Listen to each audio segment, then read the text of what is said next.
Barrister Gauhar Khan साहब, chairman Pakistan Tehreek Insaf, आप अभी भी चेयरमैन हैं? यस, अभी भी चेयरमैन।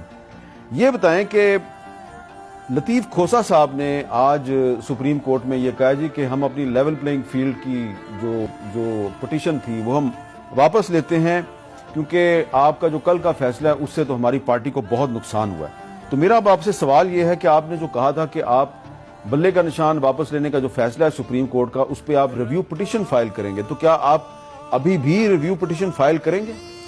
मीर साहब, दो अलग अलग चीज़ें हैं। जहाँ तक हमारी लेवल प्लेइंग फील्ड एप्लीकेशन की ज़रूरत थी तो वो हमने एज अ पार्टी वहाँ एप्लीकेशन फाइल कर दी थी, और हमें सुप्रीम कोर्ट की जो डिसीजन आया उससे बेतहाशा मायूसी हुई, क्योंकि ये नाइंसाफ़ी बहुत ज़्यादा हुई है। सुप्रीम कोर्ट से हमारी ये तवक्को थी कि ये लार्जर इंटरेस्ट और कॉन्स्टिट्यूशनल पैरामीटर्स में इसको देखेगा। अगर कॉन्स्टिट्यूशनल पैरामीटर में सुप्रीम कोर्ट अंडर आर्टिकल 17 देखता और लार्जर बेंच बनता और उसमें ये सुप्रीम कोर्ट देख ली थी तो बहुत बेहतर होता। एक पॉलिटिकल पार्टी से उसका सिंबल लेना सुप्रीम कोर्ट की डिसीजंस के मुताबिक उस पार्टी को डिस्फंक्शनल करना है या उसको डी रजिस्ट्रेशन या उसके डिसोल्यूशन के मुतरादिफ है। जो आम सिटीजन है, जो आम वोटर है, ये उनके राइट के अगेंस्ट है, और ये सुप्रीम कोर्ट की डिसीजंस आ रही है अब्दुल अला मौजूदी के डिसीजन से जो 64 में हुआ है। इस मरतबा पीपल्स पीटीआई के खिलाफ जितने भी पहले से भी जो हरकत की जा रही थी और एक स्ट्रगल शुरू हुआ था आफ्टर द रिजीम चेंज, तो पीटीआई को तो दीवार के साथ ऑलरेडी लगा दिया गया था। बट सुप्रीम कोर्ट की डिसीजन ने हम समझते हैं कि जमहूरियत को दीवार में चुन दिया। कैसे लेवल प्लेइंग फील्ड मांगे एज अ पार्टी, कैसे उनके अपने जो कैंडिडेट्स हैं उनके लिए क्या लेवल प्लेइंग फील्ड मांगे।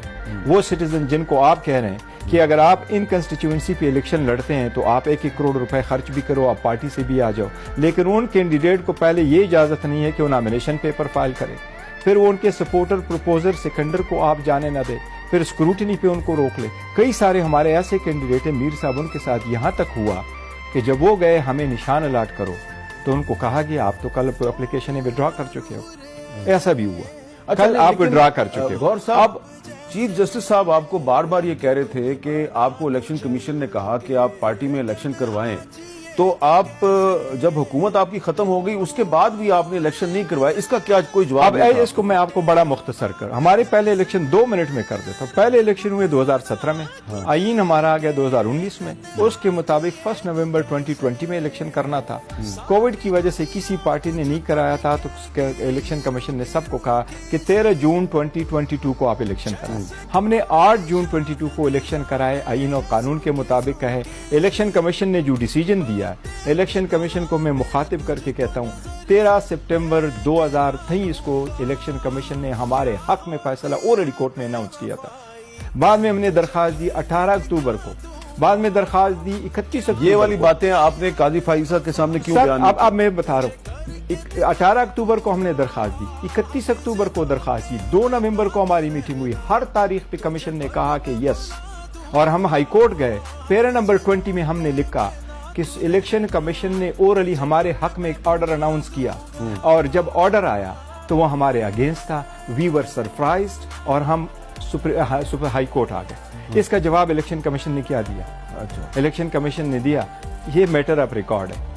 अच्छा, लेकिन डिनाई नहीं किया। तो ये तो हमारा केस है। जज साहिबान पूछते रहे कि आपने पार्टी का इलेक्शन करवाया, आपने कहा करवाया, उन्होंने कहा इसका कोई सबूत दे दें। अच्छा, सबूत दे दे। हमने उनको क्या सबूत दिया? क्या कोई चीजें दी?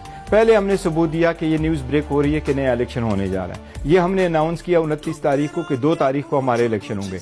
ये हमने वो देकर के सबको, सारी मीडिया पे आया कि हमने नया चीफ इलेक्शन कमिश्नर अपॉइंट किया और नया चीफ इलेक्शन कमिश्नर इलेक्शन कराएगा।